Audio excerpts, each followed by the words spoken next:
The Tampa Bay Buccaneers' 2025 season didn't merely fall short of expectations. It unraveled.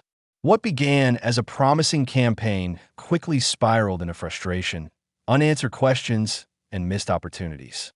Tampa Bay opened the year with a strong 6-2 record and looked poised to cruise toward another NFC South title. Instead, the wheels came off.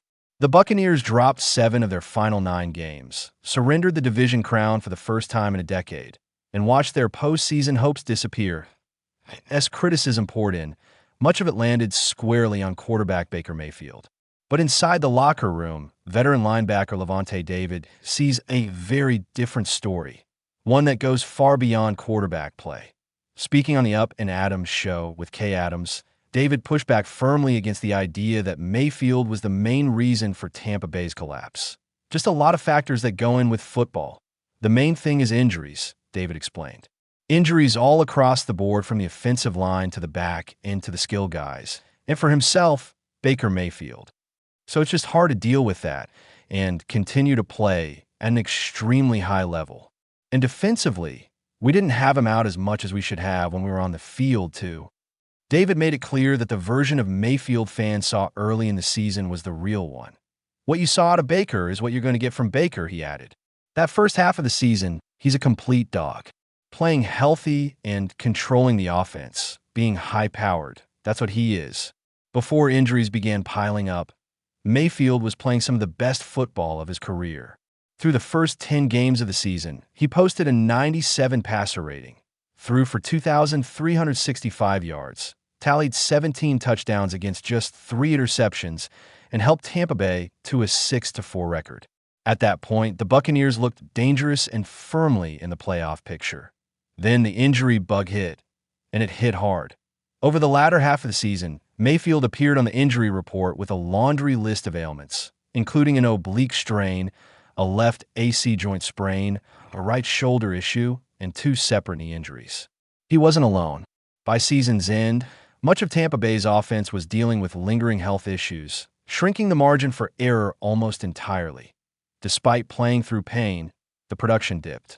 Over the final 7 games, Mayfield's passer rating dropped to 79.8, with 1,328 passing yards, 9 touchdowns, and 8 interceptions.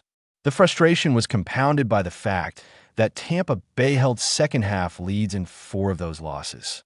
Flip even one of those games, and the Buccaneers likely walk away with another NFC South title.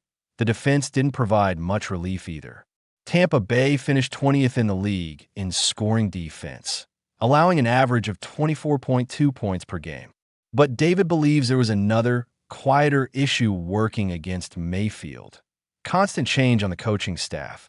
Since arriving in Tampa Bay in 2023, Mayfield has been forced to adapt year after year.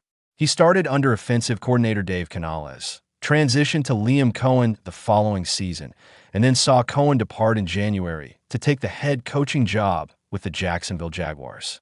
That move led the Buccaneers to promote Josh Grizzard, continuing the cycle of instability. Having all these different OCs played a huge part in it, David said. I know it'll be different for me. My first few years, I had about 5 different defensive coordinators. And I know how hard it is to transition, get on the same page, and figure out what coaches want.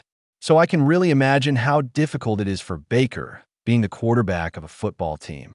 Now, Tampa Bay is once again pressing reset, but this time with a twist of familiarity.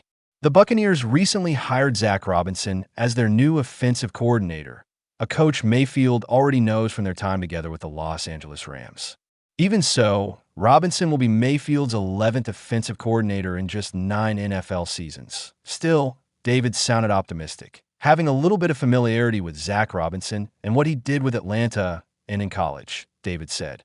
Definitely looking forward to seeing him get the offense back going because they got the weapons, got the guys, and you got Baker to distribute the ball.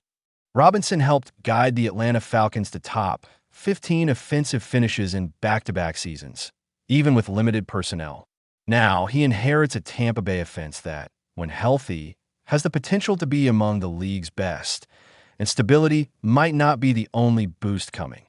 Beyond the coaching changes, the Buccaneers also received encouraging news regarding star wide receiver Mike Evans. Injuries limited Evans to just 8 games in 2025, resulting in career-low numbers: 30 catches, 368 yards, and 3 touchdowns.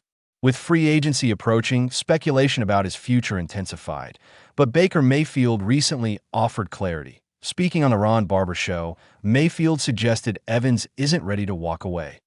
"I told Mike, this is your decision. Take your time doing it," Mayfield said. But understanding who Mike is, that's my guess, that he didn't want it to end this way. He knows the potential if we stay a little healthier. Zach will do great things for us. Mike's got more in the tank.